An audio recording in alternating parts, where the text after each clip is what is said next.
අයිබෝන් ළමයි අපි අද 2016 අපොස සාමාන්‍ය පෙළ විභාගයේ ව්‍යාපාර හා ගිණුම් කරන ප්‍රශ්න පත්‍රය සාකච්ඡා කරන්න පටන් ගන්නවා. අපි බලමු පළවෙනි ප්‍රශ්නේ මොනවද දීලා තියෙන්නේ කියලා. පළවෙනි ප්‍රශ්නේ අහලා තියෙනවා සිද්ධියක් ඇසුරින් පහත සඳහන් සිද්ධිය ඇසුරින් ප්‍රශ්නාංක 1 සිට පහතෙක් ප්‍රශ්න වලට පිළිතුරු සපයන්න. සිද්ධිය දීලා තියෙනවා ළමා ඇඳුම් මැසීම පිළිබඳ ඩිප්ලෝමා ධාරණියක වූ දිලිනි මෝස්තර නිර්මාණ ශිල්පියෙකු වන දිලාන් සමග සමානව ප්‍රාග්ධනයේ යෙදූ දිලූටෙක්ස් නමින් ළමා ඇඳුම් මසා අලෙවි කිරීමේ ව්‍යාපාරයක් පෙර පාසලක් අසලින් ගොඩනැගිල්ලක් මිලදීගෙන ආරම්භ කරන ලදී. ඒක තමයි සිද්ධිය. බලමු අහලා තියෙන පළවෙනි ප්‍රශ්නේ. පළවෙනි ප්‍රශ්نين අහලා තියෙනවා මෙම සිද්ධියේ සඳහන් දිලෝටෙක්ස් ව්‍යාපාරය විසින් සපුරාරනු ලබන මිනිස් අවශ්‍යතාවය කුමක්ද? පිළිතුරු විදිහට දීලා තියෙන්නේ ආහාර, ඇඳුම්, නිවාස, ආරක්ෂාව. එතකොට මෙතන අහලා තියෙන්නේ මිනිස් අවශ්‍යතාවය ළමා ඇඳුම් මැසීම පිළිබඳවනේ. එතකොට මෙයාලා දාලා තියෙන්නේ ඩිලූටෙක්ස් නමින් ළමා ඇඳුම් මසා අලෙවි කිරීමේ ව්‍යාපාරයක්. එතකොට මෙම ව්‍යාපාරයේ සපුරාලන මිනිස් අවශ්‍යතාවය වෙන්නේ ඇඳුම්. එතකොට පිළිතුරු විදිහට බාර ගන්න වෙන්නේ අපිට පිළිතුරු දෙක. ඊළඟ ප්‍රශ්නෙට යමු. ඊළඟ ප්‍රශ්නේ අහලා තියෙන්නේ ඉහත සිද්ධියේ සඳහන් දිලූටෙක්ස් ව්‍යාපාරයේ අවස්ථාවක් වන්නේ. පිළිතුරු විදිහට දීලා තියෙනවා ව්‍යාපාරය පෙර පාසලක් අසල පිහිටා තිබීමය. දිලිනි ළමා ඇඳුම් මැසීම පිළිබඳ ඩිප්ලෝමා ධාරණයක වීමය. දිලාන් ව්‍යාපාරයට සම්බන්ධ කර ගැනීමය. දිලිනි සහ දිලාන් සමසමව ප්‍රාග්ධනයෙන් යෙදීමය. අහලා තියෙන්නේ ඩිලූටෙක්ස් ව්‍යාපාරයේ අවස්ථාවක්. අවස්ථාවක් ඇති වෙන්නේ බාහිර පරිසරයේ. ශදුවත විශ්ලේෂණයේදී මෙතන අවස්ථාවක් පිළිබඳව කතා කරන්නේ. එතකොට අපිට ගන්න වෙන්නේ බාහිර පරිසරයේ ව්‍යාපාරයට ලැබුණ අවස්ථාවක්. පෙර පාසලක් අසල පිහිටා තිබීම. එතකොට පෙර පාසලක් අසල පිහිටා තිබීම ව්‍යාපාරයට අවස්ථාවක්. ඒක තමයි පිළිතුරු විදිහට බාර ගන්න වෙන්නේ. අපි බලමු අනිත් ඒවා මොනවද කියන්නේ කියලා. දිලිනි ළමා ඇඳුම් මැසීම පිළිබඳ ඩිප්ලෝමා ධාරණික වීම. ඒක බාහිර පරිසරයේ හම්බෙන දෙයක් නෙමෙයි. ඒක අභ්‍යන්තර පරිසරයෙන් තියෙන ඒක ශක්තියක් වෙනවා. දිලාන් ව්‍යාපාරයට සම්බන්ධ කර ගැනීමත් එයා මෝස්තර ශිල්පියෙකු හින්දා ඒකත් වෙන්නේ අභ්‍යන්තර පරිසරයට. එතකොට පිළිතුරු විදිහට අපිට බාර ගන්න වෙන්නේ පිළිතුරු අංක 1 ව්‍යාපාරයේ පෙර පාසලක් අසල පිහිටා තිබීමය.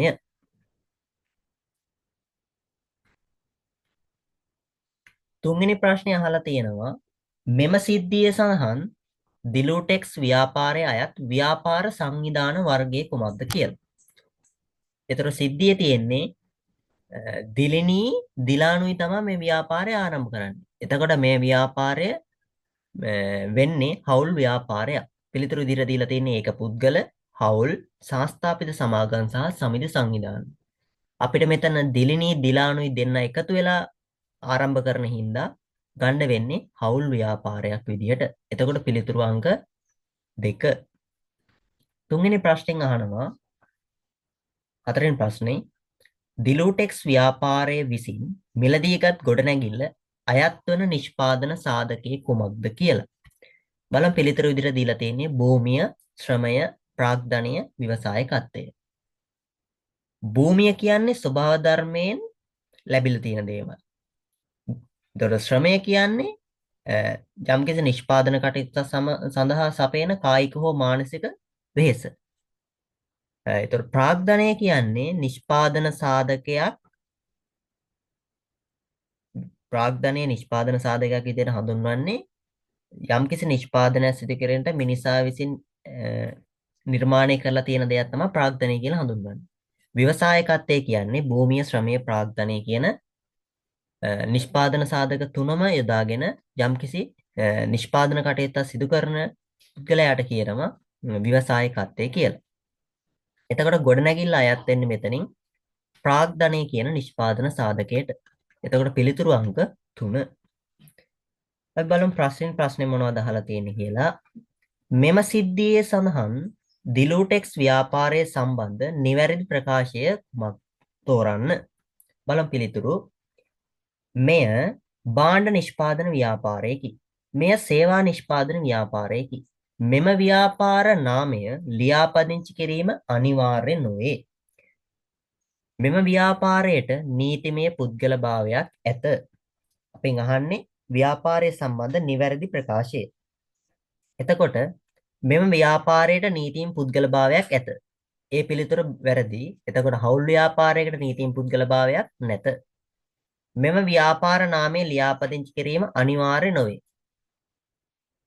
දැන් මෙම ව්‍යාපාරයේ දිලානුයි දිලිනීනි ආරම්භ කරන්නේ. එතකොට මේ ව්‍යාපාරයට නම දාලා තියෙන්නේ දිලු ටෙක්ස් කියලා.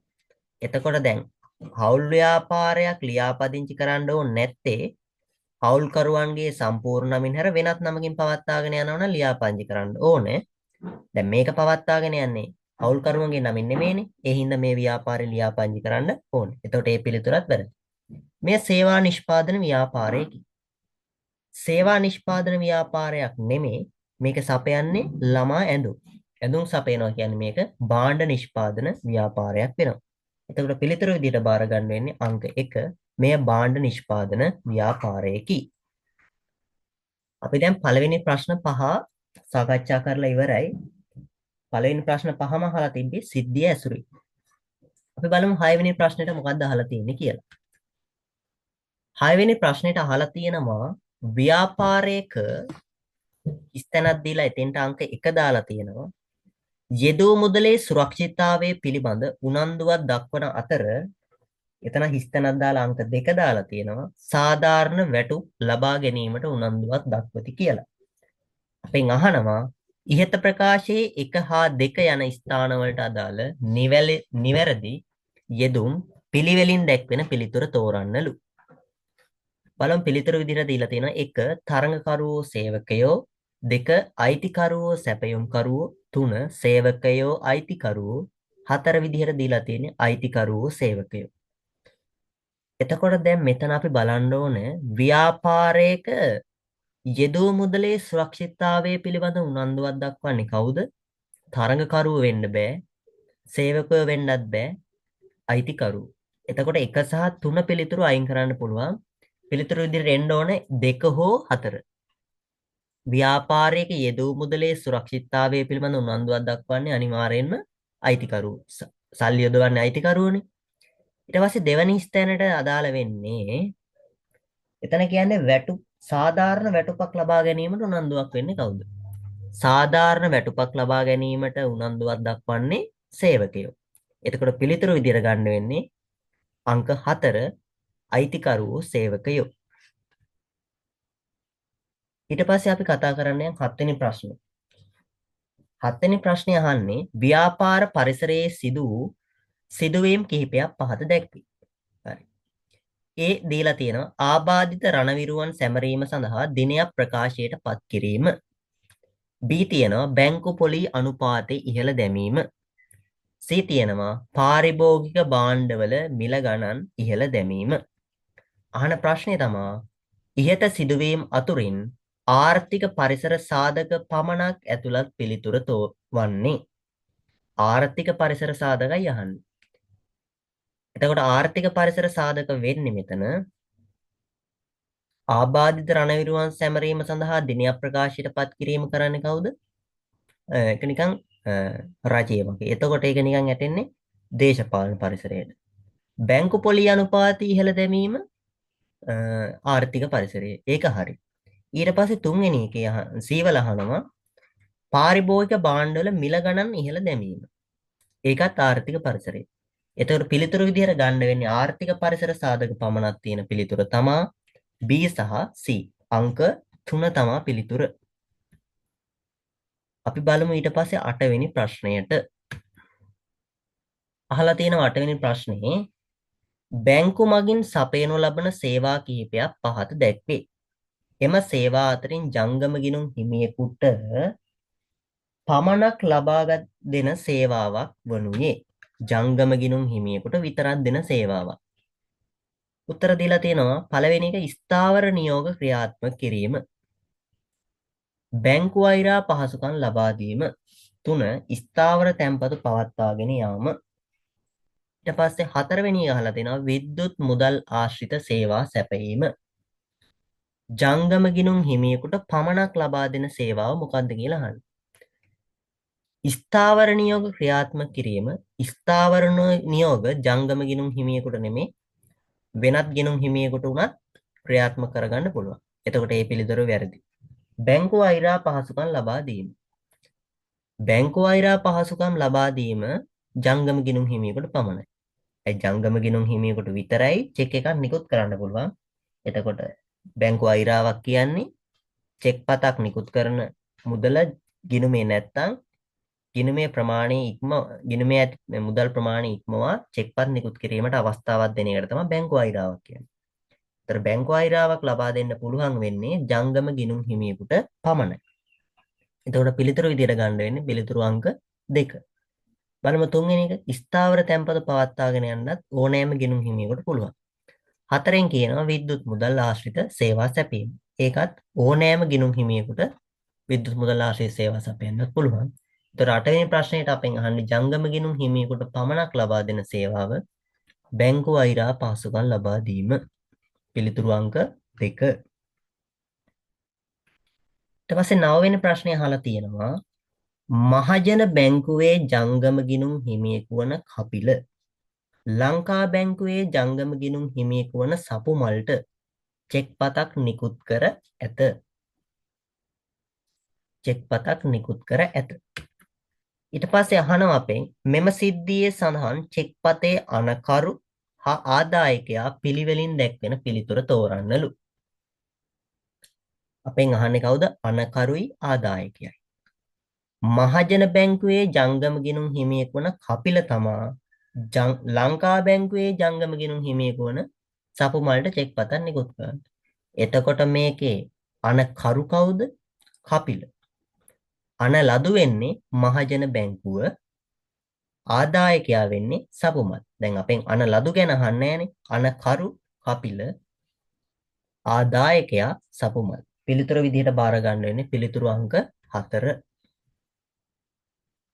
ඊට 10 වෙනි ප්‍රශ්نين අහනවා ශ්‍රී ලංකා රක්ෂණ සංස්ථාවේ රක්ෂණය කර තිබූ දිසානායකට අයිති මෝටර් රථය ඔහුගේ රියදුරු වන බණ්ඩාර විසින් පදවාගෙන යන අතරතුර අනතුරකට භාජනය විය. මෙම සිද්ධියේ සඳහන් රක්ෂණයට සම්බන්ධ වන පළමු පක්ෂය හා දෙවන පක්ෂය පිළිවෙලින් දැක්වෙන පිළිතුර තෝරන්න. පළමු පක්ෂයයි දෙවන පක්ෂයයි. රක්ෂණයකට සම්බන්ධ පාර්ශ්ව 3යි. පළමු පක්ෂය, දෙවන පක්ෂය සහ තෙවන පක්ෂය කියලා. අපෙන් දැන් අහන්නේ පළමු පක්ෂයයි දෙවන පක්ෂයයි එන උත්තර. එතකොට දැන් පළමු පක්ෂය කියන්නේ රක්ෂණය කරන පුද්ගලයා. දැන් රක්ෂණය කරන්නේ මෙතන කවුද? ශ්‍රී ලංකා රක්ෂණ සංස්ථාවේ රක්ෂණය කර තිබූ දිසානායකට අයිති මෝටර් රථය.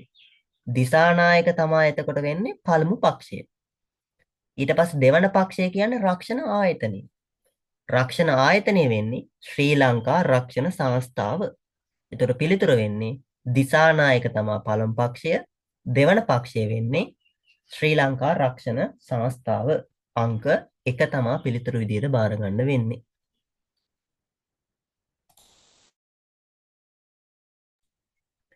ඊට පස්සේ කතා කරන්න යන් අපි 11 වෙනි ප්‍රශ්නේ. 11 වෙනි ප්‍රශ්නෙන් අහලා තියෙන්නේ මොකද්ද බලමු. 11 වෙනි ප්‍රශ්නේ දීලා තියෙන්නේ sannivedani. sannivedana ක්‍රියාවලියක ප්‍රතිපෝෂණය සම්බන්ධ පහත සඳහන් ප්‍රකාශ අතරින් නිවැරදි ප්‍රකාශය තෝරන්න. නිවැරදි ප්‍රකාශය බලමු මොකද්ද කියලා. ප්‍රතිපෝෂණය කියන එකේ නිවැරදි ප්‍රකාශය යහන්න. පණිවිඩය යවන්නාගෙන් ලබන්නාට වාචිකව හෝ වාචික නොවන මාධ්‍යයන්ගෙන් ලැබෙන ප්‍රතිචාරය ප්‍රතිපෝෂණයයි. පණිවිඩය යවන්නාගෙන් ලබන්නාට ලැබෙන ප්‍රතිචාරය ප්‍රතිපෝෂණය කියලා කියනවා. ඊළඟට කියනවා පණිවිඩය ලබන්නාගෙන් යවන්නාට වාචිකව හෝ වාචික නොවන මාධ්‍යයන්ගෙන් ලැබෙන ප්‍රතිචාරය තමයි ප්‍රතිපෝෂණය කියලා කියන්නේ කියලා. තුන්වෙනි එකේ කියනවා sannivedana ක්‍රියාවලිය සම්පූර්ණ වීමට ප්‍රතිපෝෂණය අවශ්‍යම නැත. හතරවෙනි එකේ කියනවා පණිවිඩය යවන්නා පණිවිඩය සම්බන්ධයෙන් ක්‍රියා කරන ආකාරය ප්‍රතිපෝෂණයයි. දැන් එතකොට මෙතන හතරවෙනි ප්‍රශ්නේ ඉඳන් අපි බලන්න යමු. පිළිතුරේ ඉඳන් පණිවිඩය යවන්නා පණිවිඩය සම්බන්ධයෙන් ක්‍රියා කරන ආකාරය ප්‍රතිපෝෂණයයි. පණිවිඩය යවන්නා නෙමේ පණිවිඩය ලබන්නා ක්‍රියා කරන ආකාරය තමයි ප්‍රතිපෝෂණය වෙන්නේ. ඒතර හතරවෙනි පිළිතුර වැරදි. sannivedana ක්‍රියාවලිය සම්පූර්ණ වීමට ප්‍රතිපෝෂණය අවශ්‍යම නැත. ඒකත් වැරදි. ප්‍රතිපෝෂණය අවශ්‍යයි. පණිවිඩය ලබන්නාගෙන් යවන්නාට හෝ වාචිකව හෝ වාචික නොවන මාධ්‍යයකින් ලැබෙන ප්‍රතිචාරය තමයි ප්‍රතිපෝෂණය. ඒක තමයි හරියටම හරි. පණිවිඩය ලබන්නා තමයි යවන්නාට වාචික හෝ වාචික නොවන මාධ්‍යයකින් ලැබෙන ප්‍රතිචාරයට තමයි කියන්නේ ප්‍රතිපෝෂණය කියලා. එතකොට පිළිතුරු අංක 2 විදිහට තමයි බාර ගන්න වෙන්නේ.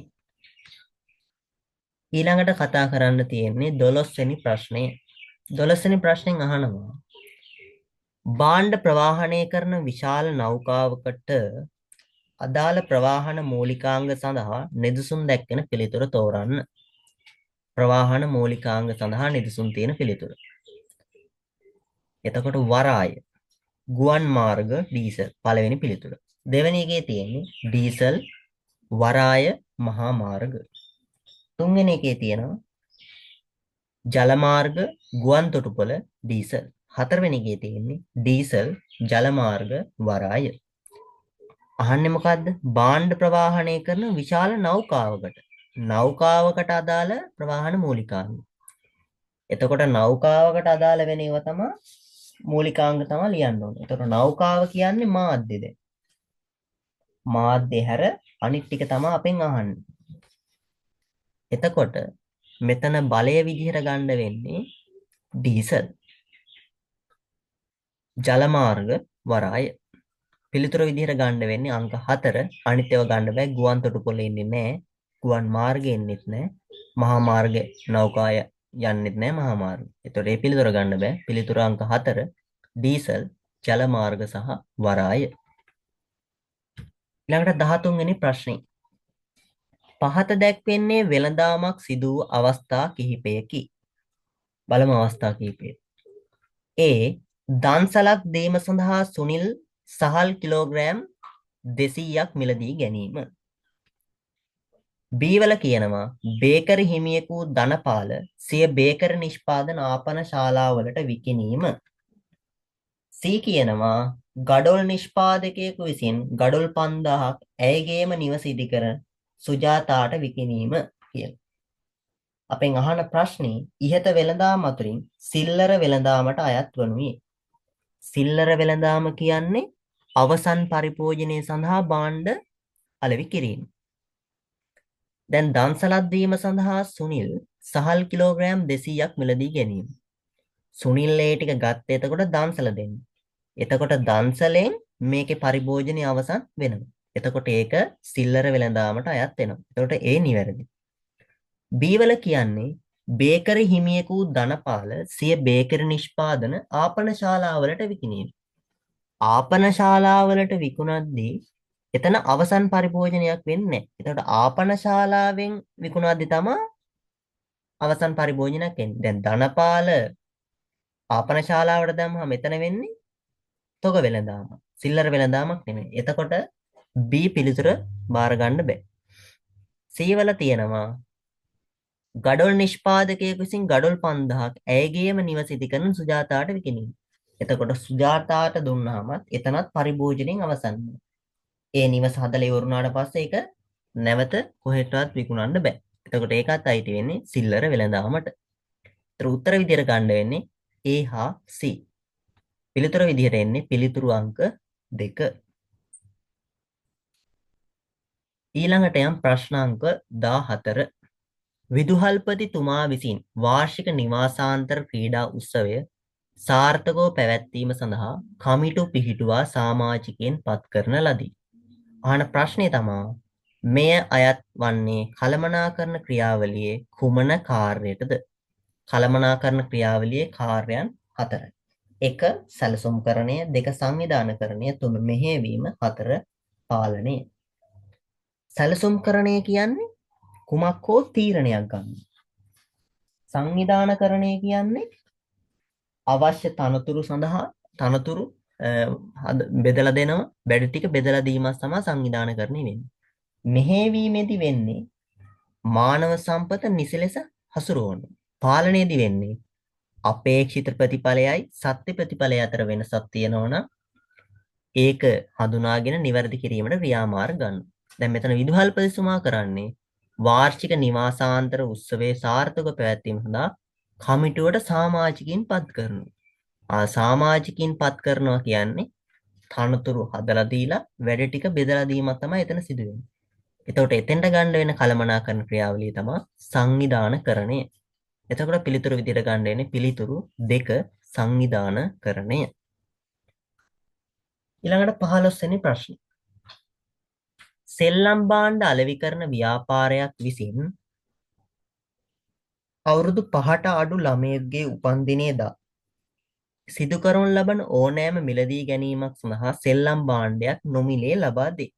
අපෙන් අහන ප්‍රශ්නේ අලෙවි කරන අරමුණ ඉටු කර ගැනීම සඳහා මෙහි භාවිතා කරන ඇත්තේ අලෙවි කරන මිශ්‍රයේ කුමන විචල්යද කියන එක. පිළිතුරු විදිහට තියලා තියෙනවා නිෂ්පාදිතය, මිල, ස්ථානය, ප්‍රවර්ධනය. සෙල්ලම් භාණ්ඩ අලෙවි කරන ව්‍යාපාරයක් අවුරුදු 5ට අඩු ළමයෙකුගේ උපන්දිනේදා කරනු ලබන ඕනෑම මිලදී ගැනීමකට තවත් සෙල්ලම් භාණ්ඩයක් නොමිලේ ලබා දෙනවා. එතකොට ඒක වෙන්නේ ඒකෙන් මේ ව්‍යාපාරය කරන්නේ ප්‍රවර්ධනයක්. එතකොට අලෙවි කරන මිශ්‍රයේ කුමන විචල්යෙන්ද මේක අරමුණ ඉටු කර ගැනීම මේ භාවිතා කරන්නේ ප්‍රවර්ධනය. එතකොට පිළිතුරු අංක 4. ඊළඟට 16 වෙනි ප්‍රශ්නේ. පහත සඳහන් ආයෝජන මාර්ග අතුරින් අවදානම අඩුම ආයෝජන මාර්ගය කුමක්ද? බලමු ආයෝජන මාර්ග මොනවද දීලා තියෙන්නේ කියලා. 1. ස්ථාවර තැන්පතුවක ආයෝජනය කිරීම. දේපල මිලදී ගැනීම. භාණ්ඩාගාර බිල්පත් මිලදී ගැනීම. 4. සාමාන්‍ය කොටස් මිලදී ගැනීම. ආයෝජන මාර්ගවලින් අවදානම අඩුම ආයෝජන මාර්ගය වෙන්නේ රජයේ ආයෝජනය කිරීම. රජයේ ආයෝජනය කරන්නේ එක්ක භාණ්ඩාගාර බිල්පත්වල එක්ක භාණ්ඩාගාර බැඳුම් කරවල. එතකොට මෙතන තියෙන පිළිතුරු වලින් අවදානම අඩුම ආයෝජන මාර්ගය තමයි භාණ්ඩාගාර බිල්පත් මිලදී ගැනීම. පිළිතුරු අංක 3. හරි. 16 වෙනි ප්‍රශ්නයට එනකම් කතා කරේ ව්‍යාපාර අධ්‍යයනයේ කොටස්. දැන් තියෙන්නේ අපිට කතා කරන්න ගිණුම්කරණයේ කොටස්. 17 වෙනි ප්‍රශ්නේ අහලා තියෙනවා ගනුදෙනුවක් ගිණුම් කරන සමීකරණයට බලපාන ආකාරය පහත දැක්වෙනවලු. වත්කම් 15000කින් අඩු වෙලා තියෙනවා. හිමිකමට කිසිවක් වෙලා නැහැ. වගකීනුත් 15000කින් අඩු වෙලා තියෙනවා. අපෙන් අහනවා ඉහත ගිණුම් කරන සමීකරණයේ සටහන් කර ඇති ගනුදෙනුව කුමක්ද කියලා. එක තමා සුනිමල්ගේ රුපියල් 15000ක බඩු තොගයක් ණයට ගැනීම. 2. ණය හිමියෙකු පියල්ට රුපියල් 15000ක් මුදලින් ගෙවීම.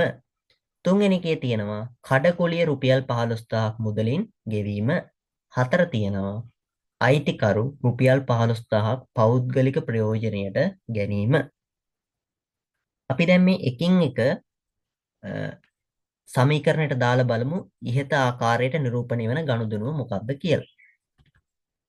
පළවෙනි ගනුදෙනුව කියන්නේ සුනිමල්ගෙන් 15000ක භාණ්ඩ තොගයක් ණයට ගැනීම. ණයට භාණ්ඩ තොගයක් ගත්තාම තොගේ වැඩි වෙනවා 15000ක්. හිමිකමට බලපෑමක් නැහැ. තොගේ ගන්න ණයට හින්දා ණය හිමි වැඩි වෙනවා 15000ක්. එතකොට ඒක පිළිතුරු විදිහට ගන්න බෑ. දෙකේ තියෙන්නේ ණය හිමියෙකු පියල්ට රුපියල් 15000ක් මුදලින් ගෙවීම. ඒක ගෙනුම් කරන සමීකරණයට දාපුවාම ණය හිමියෙකු පියල්ට රුපියල් 15000ක් ගෙව්වහම මුදල් අඩු වෙනවා 15000යි. ණය හිමිය අඩු වෙනවා 15000යි. එතකොට ඒක තමයි 15000ක් වත්කම් අඩු වෙලා වගකීම් 15000ක් අඩු වෙන්නේ. ඉහත ගිණුම් කරන සමීකරණය නිරූපණය කරලා තියෙනෙත් ඒක. එතකොට පිළිතුරු විදියට බාර ගන්න වෙන්නේ පිළිතුරු අංක 2. බලමු තුන්වෙනි එකේ කොහොමද ගිණුම් කරන සමීකරණ දාන්නේ කියලා. කඩකොලිය රුපියල් 15000ක් මුදලින් ගෙවීම. කඩකොලිය ගෙවුවා මුදල් අඩු වෙනවා 15000ක්. අයිතිකරුගේ හිමිකම ඒ කියන්නේ වියදමක් නිසා හිමිකම අඩු වෙනවා 15000ක්. හතරවෙනි ගනුදෙනුව තමයි අයිතිකරු රුපියල් 15000ක් පෞද්ගලික ප්‍රයෝජනයට ගැනීම. ගැනිල්ලක් සිදු කරන අයිතිකරු එතකොට මුදල් අඩු වෙනවා 15000ක්. ඒක හිමිකමෙන් අඩු වෙනවා ගැනිලි කියලා 15000ක්. ඒතර උත්තරේ විදියට ගන්න වෙන්නේ අංක 2 මුදල් 15000ක් අඩු වෙලා ණය හිමි 15000ක් අඩු වුණ එක තමයි සමීකරණය නිරූපණය කරලා තියෙන්නේ. පිළිතුරු අංක 2.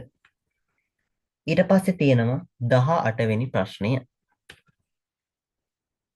18 වෙනි ප්‍රශ්නේ අහනවා පහත ගනුදෙනු අතරින් හිමිකම අඩුවීමට බලපාන ගනුදෙනුව වන්නේ.